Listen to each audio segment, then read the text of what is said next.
मला वाटायचं हे घर आपलंय, या घरावर माझा हक्क आहे, पण हे तर तुम्ही मला भिकेपोटी देऊन राहिले।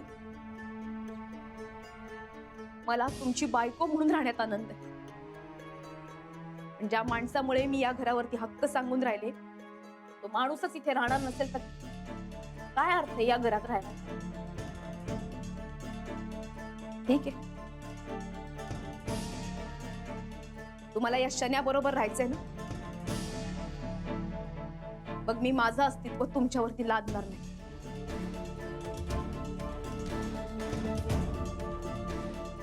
तोवर तुम्ही मला मानानं बोलवणार नाही, तोवर येणार नाही। तुमच्या बोलवण्याची मी वाट बघते।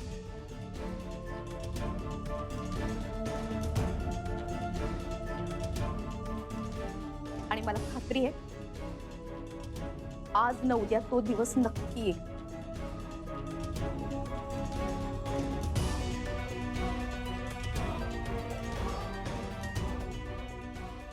ठीक आहे, नक्की आहे ना? म्हणजे बघा हा, परत काही असेल तर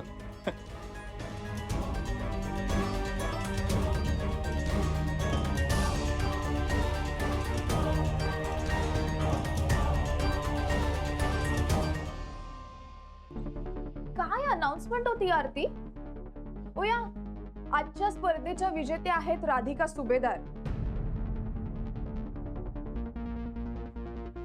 और वाटतं ना ऐकायला? आपण एक काम करूया, आपण जरा चेंजेस करूया त्याच्यामध्ये। So the change would be like and the true real winner of this competition is Miss Shanaya Subnis.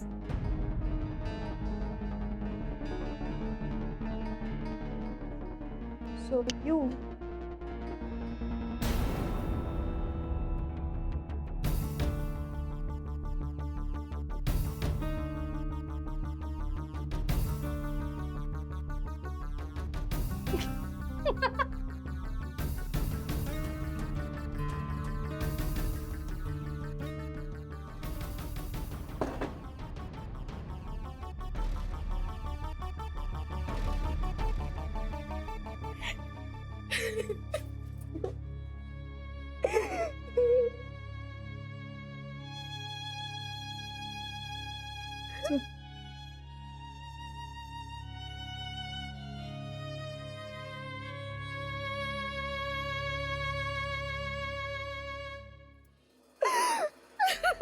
Radhika रडू नकोस तू। आई तू का रडते? अथर्वा चल बाळा आपण आज जाऊया, चॉकलेट देते मी तुला। हा चल चल चल। राधिका वेडेपणा केलास ना तू। तो चांगला जात होता तर जाऊ द्यायचा, अडवलं कशाला? खूप अरेरावी आहे तो। 2-4 वेळा ठेच लागली असती ना बरोबर भानावर आला असता, परत आला असता तुझ्याचकडे। राधिका मला असं वाटतं की ते दोघं मुद्दाम ठरवून बोलत होते। त्यांचा प्लॅन आधीच ठरलेला होता, तुला सगळ्यांसमोर खजील करायचं होतं त्यांना। आता ठीक आहे, जाऊ दे, झालं गेलं ते। रेवती आता नको बोलू जास्त, उगाच तिला त्रास होईल। कुणाच्या बोलण्याने काय होणार आहे नानाजी? इथे तर आपलं माणूसच आपलं नाही राहिलं। इतके दिवस मी आशा बाळगून होते, यांच्याशिवाय त्या घराला काय अर्थ आहे? मी हरले नानाजी।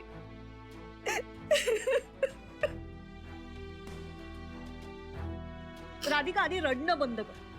हे बघ, तू रडलीस तर त्यांना आनंद होईल। अशी खचून जाऊ नकोस तू। नाही रेवती, मी खचले नाहीये, पण दुःख तर होणारच।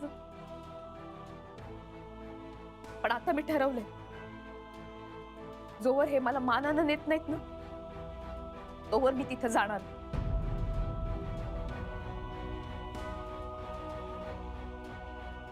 चालेल ना नानाजी? न चालायला झालंय काय? राहा ना, राहा।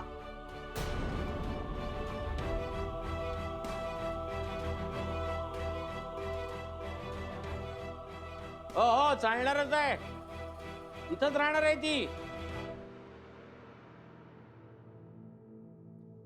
वाईट फक्त एकाच गोष्टीचं वाटतं, त्या लोकांनी कुटील पद्धतीने तुला संकटात टाकलं आणि आमच्याच घरातल्या लोकांनी त्याच्या वागण्याला खतपाणी घातलं.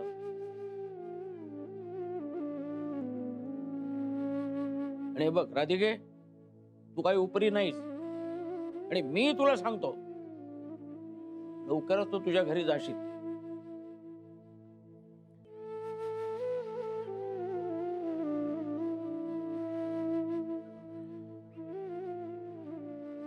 मला ही खात्री आहे नानाजी,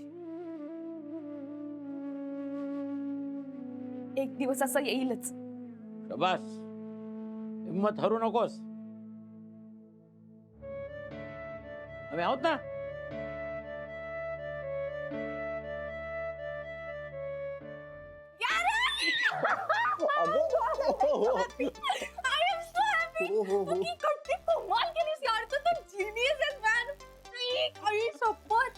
तुला कसं कळलं?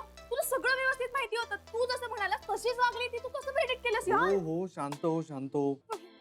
सना, इट्स व्हेरी सिम्पल. आम्ही गेली 8 वर्ष एकत्र होतो, म्हणजे आता होतोच म्हणावं लागेल. आता या 8 वर्षांमध्ये राधिकाला जसं माझ्या सगळ्या सवयी, म्हणजे माझं खाणं पिणं वगैरे सगळं जसं माहिती आहे ना, तसं ती कुठल्या वेळेला कसं रिॲक्ट करेल हे मी 100% ॲक्युरेट सांगू शकतो. हा, फक्त मी कुठल्या वेळेला काय रिॲक्ट करेन हे ती नाही प्रेडिक्ट करू शकत. चल, तिला तर कॉन्फिडन्स आहे की तिच्या नवऱ्याला खूप चांगलं ओळखते म्हणून. प्रत्येक बायकोला असंच वाटतं. इमोशनल फूल असतात ग. सोड ना, आपलं काम झालं ना ते महत्वाचं. आणि त्या इमोशनल फूल असण्याचं तू छान बेनिफिट घेतोस ना. हा, म्हणजे आता प्यार में तो सब जायज है ना. अच्छा. पण गॅरी, समजा, आय मीन सपोज की तिने ते पेपर्स खरंच घेतले असते तर? तिने ते पेपर्स पाहिले नसते याची मला 100% गॅरंटी होती. गॅरंटी तर तिला सुद्धा होती की तू असं काही वागणार नाहीस म्हणून, पण तू वागलासच ना अनप्रेडिक्टेबल. तसंच ती वागली असते आणि पेपर्स घेतले असते आणि घर तिच्याकडे गेलो असतं तर रस्त्यावर आलो असतो आपण. अच्छा, तुला मी कधी रस्त्यावर येऊ देईन का? असं होऊ देईन का मी? जर बघ ना पेपर्स मध्ये काय, बघ बघ बघ.